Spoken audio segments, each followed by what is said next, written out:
Boa tarde.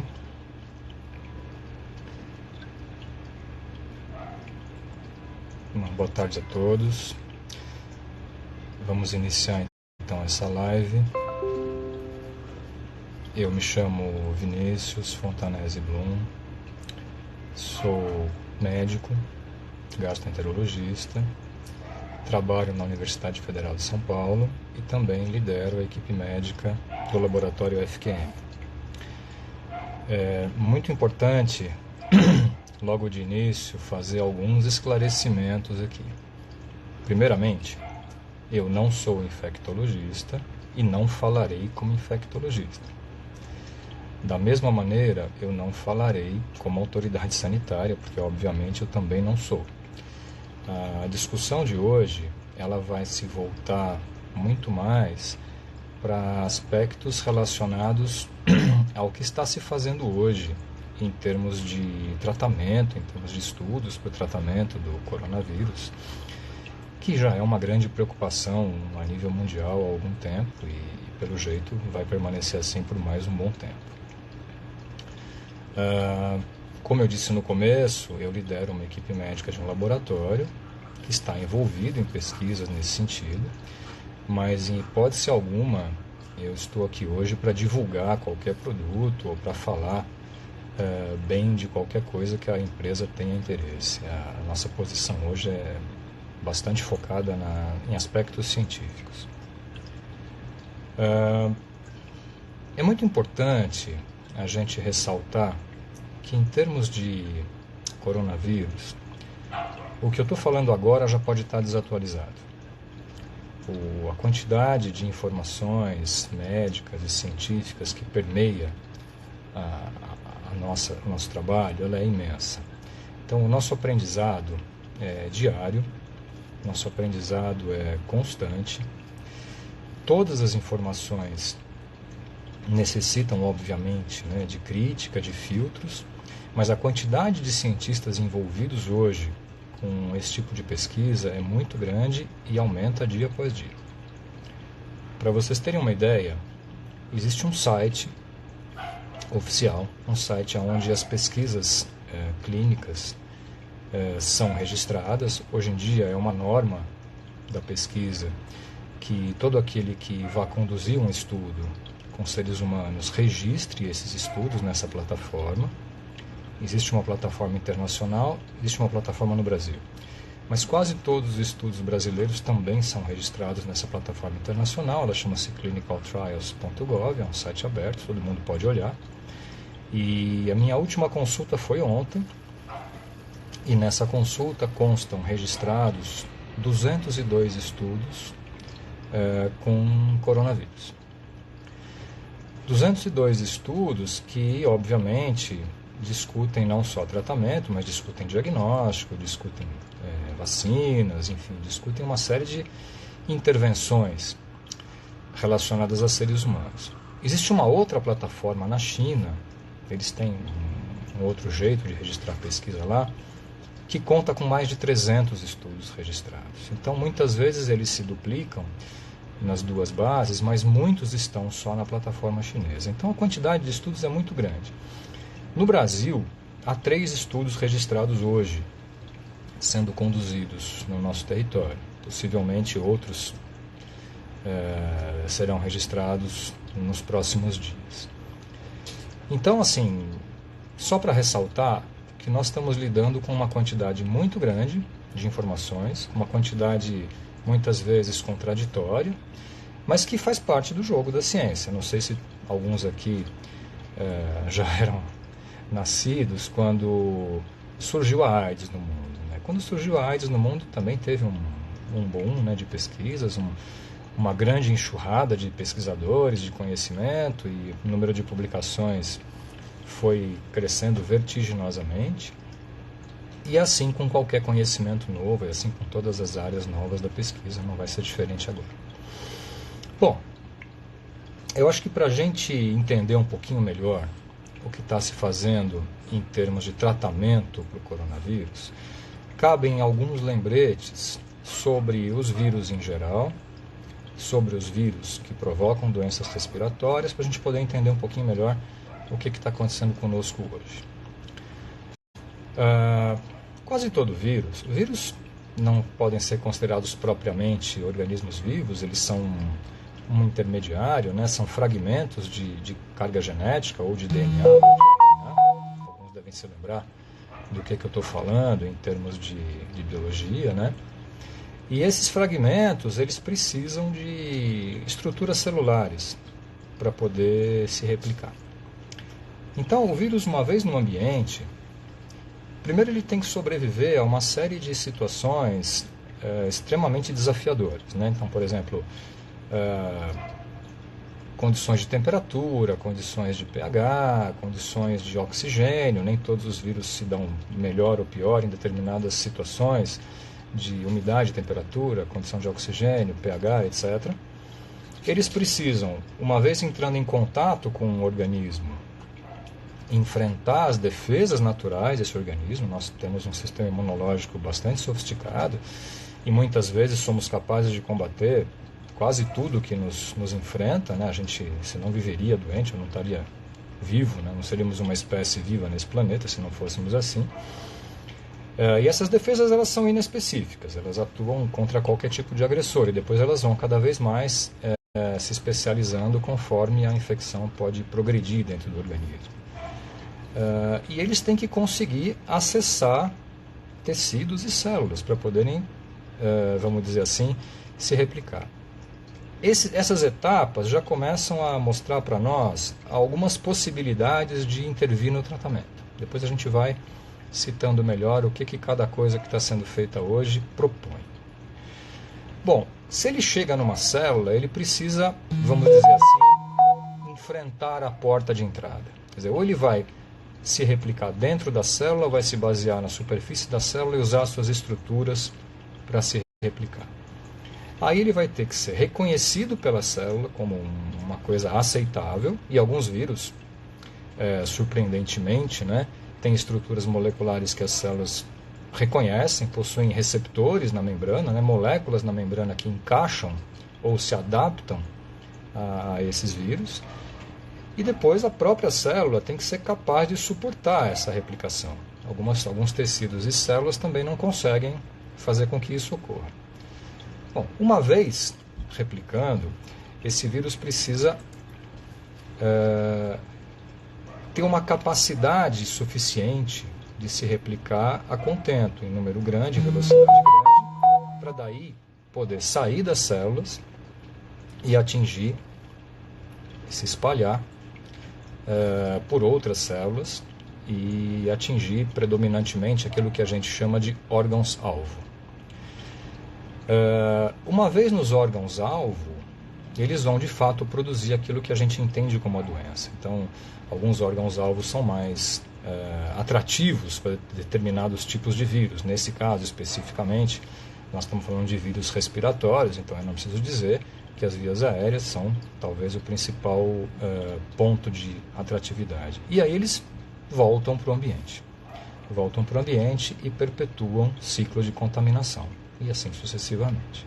Muito bem. Falando especificamente do coronavírus, né? Coronavírus, a família coronavírus, ela é conhecida desde a década de 60. Eles produzem esses vírus inicialmente conhecidos, né? Produziam quadros respiratórios mais ou menos brandos, não eram até então entendidos como doenças muito ameaçadoras. Existem 4 grandes grupos, né, de coronavírus. Dois desses gêneros, né, como a gente chama, são particularmente infectantes de aves, e 2 infectam humanos. Dentro desses que infectam humanos, existem 2 em particular que são produtores de doenças graves, que já historicamente produziram doenças graves na espécie humana. Uma delas produziu uma epidemia em 2002, que foi a chamada de SARS-CoV, agora é SARS-CoV-1, né?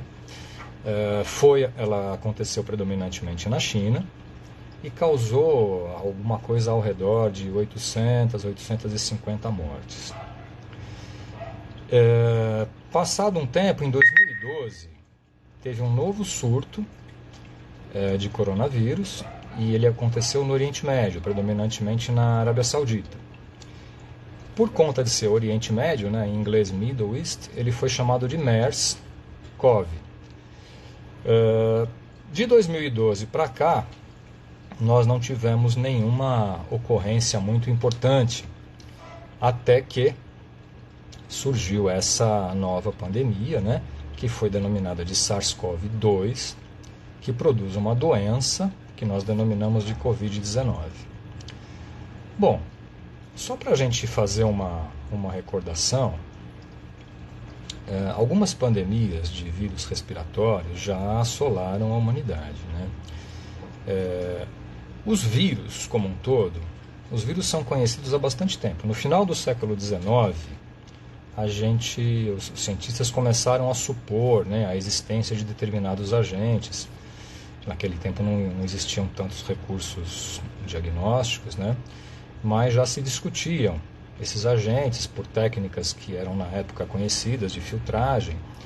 Eles começaram a supor agentes filtráveis. O primeiro vírus proposto, né, o primeiro vírus supostamente descrito, ele contaminava plantas, né? Era um vírus, a gente chama de vírus do mosaico do tabaco. Ele foi isolado, foi estudado, e logo em seguida o Louis Pasteur, acho que todo mundo lembra, né, do Pasteur, do Instituto Pasteur, que tem em vários países do mundo, inclusive aqui, lidando com a raiva, ele começou a supor que isso podia se tratar também de uma doença causada por um desses agentes filtráveis, esses agentes que não eram bactérias, que não eram conhecidos até então. Logo em seguida, ele não conseguiu definir isso na época. Logo em seguida, dois grupos de pesquisadores identificaram agentes em duas doenças bastante conhecidas da gente até hoje. A febre aftosa, que afeta o gado e pode passar para seres humanos, né? E a febre amarela. Então, esses vírus são conhecidos desde o final do século XIX, começo do século XX, e até hoje nós identificamos vários milhares de tipos diferentes de vírus, né? Então, certamente outros ainda surgirão, mutações surgirão. Do ponto de vista de pandemia respiratória, tem dois dados históricos, né, que sempre vêm à tona quando a gente começa a discutir o que estava acontecendo, o que está acontecendo agora, por que foi assim, por que não foi. Nós tivemos uma epidemia, uma pandemia muito, muito catastrófica entre os anos de 1918 e 1920, que foi a chamada gripe espanhola, né? A gripe espanhola foi causada por um tipo muito agressivo de vírus de influenza. Influenza é uma outra família, é a família que causa essa gripe que a gente costuma ter, contra a qual nós temos vacinas todo ano, até porque são necessárias imunizações anuais, dadas as mudanças que os vírus sofrem, né? Foi uma época de uma certa dificuldade de documentação, mas aparentemente os principais autores acham que ela começou ou na Inglaterra ou nos Estados Unidos. Só que a maior catástrofe do ponto de vista populacional aconteceu na Espanha, daí o nome que ela acabou levando de gripe espanhola. Para vocês terem uma ideia, estima-se que ela matou ao redor de 50 milhões de pessoas. Os autores mais otimistas falam em 18, chegando a 50 milhões de pessoas em 2 anos. E particularmente esse vírus gostava de gente jovem. Então, imagina o impacto que teve isso na Europa, principalmente, onde a pandemia foi mais dramática. Bem mais recente, e dessa eu sei que muitos se lembram, em 2009, nós tivemos a pandemia do H1N1, a gripe suína, como era chamada, que começou no México, né? E que se alastrou por aproximadamente 1,4 bilhões de pessoas no mundo. Quer dizer, 1,4 bilhões de pessoas com aproximadamente 570 mil mortes. Também era um vírus influenza, bastante agressivo. Eu fiz parte de uma força-tarefa de atendimento desses pacientes. Eu peguei H1N1 na época. E foi muito dramático. Não sei se vocês se lembram, mas ele tinha uma predileção por grávidas. Então ele era muito agressivo em gestantes, muito agressivo em crianças e, logicamente, muito agressivo em idosos, em pacientes com doenças pulmonares, que são sempre grupos de risco nesse tipo de infecção. Então, assim, duas grandes pandemias, né? Uma bem recente, está na nossa memória, certamente, e outra que sempre nos assola, né? Por conta do drama que foi para o mundo, né? Da ameaça que representou. E agora, né? O que aconteceu? Nós estamos vivendo uma pandemia de um vírus de uma família conhecida, mas que sofreu uma mutação. Esse vírus provavelmente se originou em animais. Quando você compara o genoma dele, a estrutura genética desse vírus, ele é 96% semelhante ao que é encontrado em morcegos. E ele é 80% semelhante ao encontrado no SARS-CoV-1, que foi aquela epidemia de 2002, né? Então, muito provavelmente, ele encontrou um caminho a partir do animal originário, né, para chegar no ser humano. Há uma grande discussão sobre o mercado de animais vivos lá de Wuhan, sobre o fato do morcego estar em contato com outras espécies que serviram de intermediário, mas ainda nós estamos aprendendo, nós estamos supondo essas coisas, né? Provavelmente esse foi o caminho. Veio de um animal silvestre e o contato intenso com outras espécies e depois com o homem acabou favorecendo essa infecção. Ele é um vírus de infectividade muito grande, ele transmite muito facilmente, principalmente entre familiares e pessoas próximas. E em profissionais de saúde, que é uma preocupação de todos nós, a transmissão, pelo menos documentada até hoje, não chega a 5%, 8%, são dados da China por enquanto. Há casos, logicamente, de pessoas que se infectaram, mas a gente não sabe dizer se foram infectados na prática ou se já tinham se contaminado antes. Todos os estudos hoje estão tentando elucidar isso mais claramente. Ele não provoca uma doença tão grave quanto provocaram essas outras duas pandemias que eu falei, da gripe espanhola e do H1N1, do ponto de vista de mortalidade, mas ele tem algumas predileções. E nós estamos conhecendo cada vez melhor os grupos de risco. Principalmente, todos já sabem, isso é tema de todas as palestras, né? Mas só para lembrar, pacientes com doença pulmonar, principalmente doença pulmonar crônica, logicamente, pacientes com doenças cardiovasculares, pacientes com diabetes, pacientes com deficiência imunológica, isso inclui os idosos, principalmente os idosos mais extremados, né? E pacientes que têm doenças do tipo câncer, doenças autoimunes, transplantados, que tomam imunossupressor, enfim, qualquer um que tenha um comprometimento importante da resposta imunológica. Em termos de órgão-alvo, ele preferencialmente vai para o pulmão.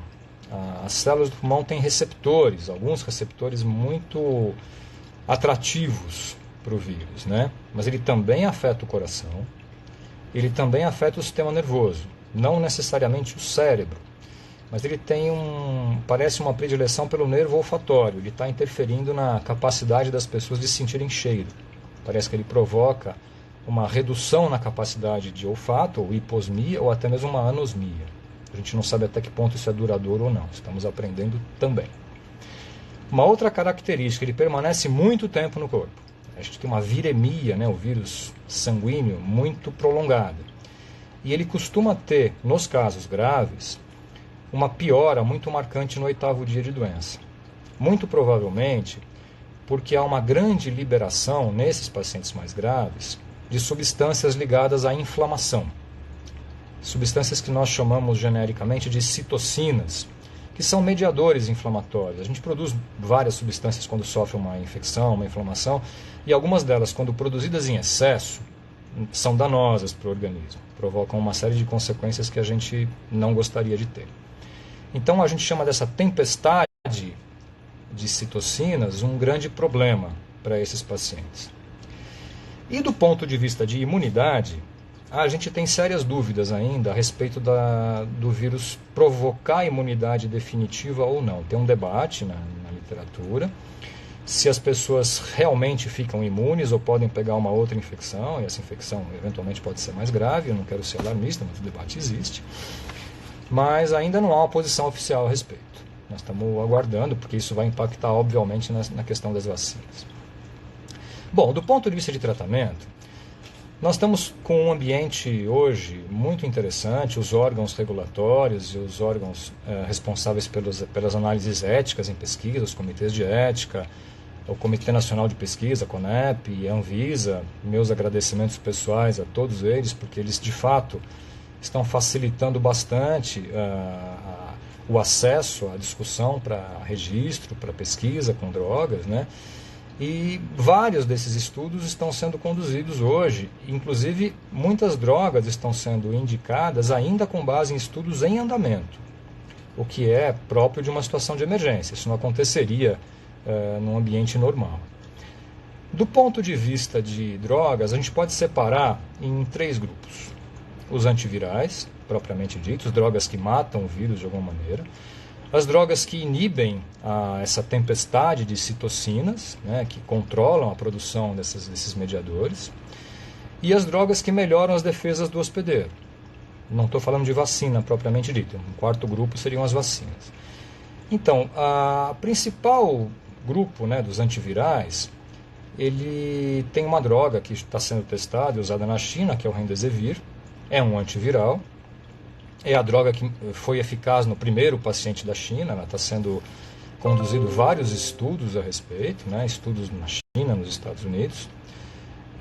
Nós ainda aguardamos mais dados, mas em alguns protocolos internacionais ela já está sendo usada, inclusive nos Estados Unidos em alguns estudos. Existem outros antivirais que também estão fazendo parte de estudos. Uma droga foi aprovada recentemente na China, é o Favilavir. Ele está sendo estudado num protocolo de 70 pacientes, mas o governo chinês já aprovou o uso fora desse protocolo também. E a droga que está se comentando muito aqui no Brasil, né, a cloroquina ou hidroxicloroquina, são drogas semelhantes, né? É uma droga que foi concebida para tratamento de malária. Ao longo da sua história se percebeu uma utilidade como anti-inflamatório, e ela também é indicada em pacientes com doenças reumatológicas em algum nível, por conta dela inibir alguns mediadores desse tipo, principalmente um deles, que é a interleucina 6, um dos grandes vilões aí da inflamação. Não se sabe exatamente o mecanismo de ação, mas ela tem possivelmente interferência nos receptores pulmonares do vírus. A grande questão, e estudos estão mostrando, a questão aí é uma discussão metodológica, se esses estudos poderiam ser melhor desenhados ou não cabe a mim entrar nessa discussão agora, mas a grande questão que deve sempre ser levantada com relação à cloroquina e hidroxicloroquina é uma questão do ponto de vista de segurança. É uma droga que ela tem alguns problemas de segurança cardíaca, ela pode produzir arritmias cardíacas graves em alguns grupos de paciente, em alguns grupos que estão tomando certas medicações, inclusive, e deve sempre ser considerada do ponto de vista de indicação. No Brasil, os 3 protocolos em andamento registrados são com cloroquina, e nós estamos aguardando maiores resultados. Existe uma grande movimentação política em torno da droga, que também não vai entrar na minha discussão de hoje.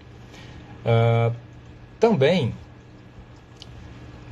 uma lista enorme de outras drogas com potencial antiviral, né, algumas em estudo, outras puramente do ponto de vista teórico. Eu não vou alongar muito para a gente não invadir mais o tempo. Do ponto de vista de anticitocinas, uma das drogas também é parte dos protocolos internacionais, aqui no Brasil também, é um antibiótico chamado azitromicina. A família dos antibióticos macrolídeos, da qual essa droga faz parte, também tem uma propriedade de inibição de citocinas, mas curiosamente ela tem contraindicações cardiológicas semelhantes à da cloroquina. Então essa combinação passa a ter um cuidado muito especial do ponto de vista de segurança cardíaca, a gente sempre deve levar isso em consideração. Existem outros antagonistas de interleucinas e antagonistas de fator de necrose tumoral, que é um outro mediador inflamatório importante, em estudos. Muitos deles são anticorpos monoclonais, drogas derivadas de biotecnologia. muitas ainda sob código, as empresas que estão desenvolvendo não colocaram nome neles ainda. Isso é comum na pesquisa e muito provavelmente a gente vai ter dados interessantes muito em breve. Nossa empresa formou um consórcio de pesquisadores ligados à Sociedade Brasileira de Infectologia. Nós estamos com protocolos para serem iniciados em hospitais públicos e privados de São Paulo, com uma droga que foi concebida como antiparasitário, chama-se nitazoxanida. Ela é totalmente experimental ainda nessa indicação, portanto a gente não preconiza o uso, até porque ela está sendo estudada com outras dosagens, diferentes das dosagens encontradas no mercado.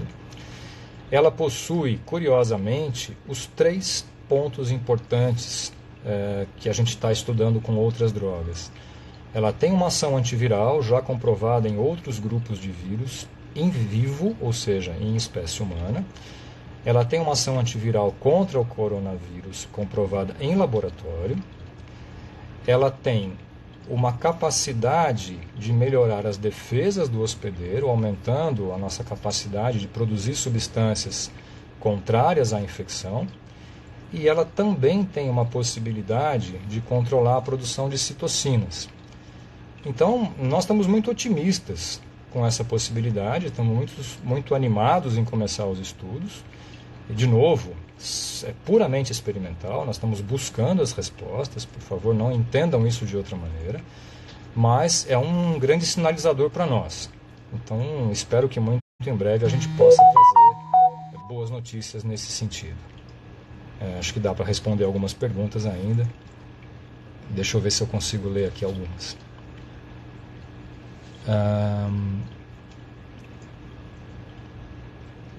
Sobre a vitamina D, não tem nada definido sobre o contágio. Vitamina D e contágio ainda é uma coisa que está no campo experimental. Não faz parte de nenhum protocolo aqui no Brasil. E eu creio que, por enquanto, ainda seria muito precoce dizer qualquer coisa nesse sentido. A vitamina D tem alguma correlação com resposta imunológica, né? A vitamina D tem estudos em doenças autoimunes, tem estudos em prevenção de uma série de doenças, mas especificamente no caso do corona seria muito precoce afirmar. Aí vem uma pergunta: quem já pegou o corona fica imune? Supostamente sim, mas há uma certa dúvida no ar. Alguns dados da China estão colocando isso em dúvida. Por favor, não entrem em pânico, pelo amor de Deus. Mas é uma coisa que nós estamos estudando, né? Estamos vendo ainda. É bem provável que esses dados chineses a gente vá contrapor, porque parece que, na verdade, eram pacientes que não estavam com a doença totalmente resolvida ainda, então não era uma segunda infecção, mas era uma recrudescência do mesmo vírus. Mas vamos descobrindo, tá? Vamos descobrindo. Sobre o tempo de incubação, em média 5 dias, tá? Ele pode se estender um pouquinho mais, mas em média 5 dias. Bom, pessoal, nós batemos o nosso tempo. Outras perguntas que venham por escrito, faço questão de atender a todos. Muito obrigado e até uma próxima.